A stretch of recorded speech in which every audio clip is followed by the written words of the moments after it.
Hi guys, this is a quick and very easy little tutorial for a gorgeous party look if you want to look a little extra glam. You're going to start off with clean hair styled any way you'd like. You can blow dry it or curl your hair and brush the curls out to create this beautiful look. Then you're going to part your hair in a more dramatic side part and section off the back of your hair in 2 sections. We're going to focus on the smaller piece of hair on this side, so secure the rest of your hair with a number 1 hairpin like so.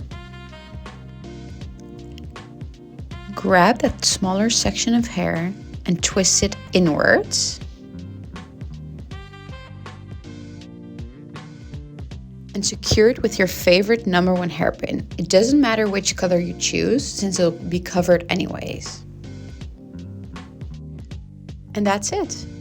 Release your other number 1 hairpin and voila! Add your favorite earrings and there you have it. A beautiful, gorgeous and glamorous party look.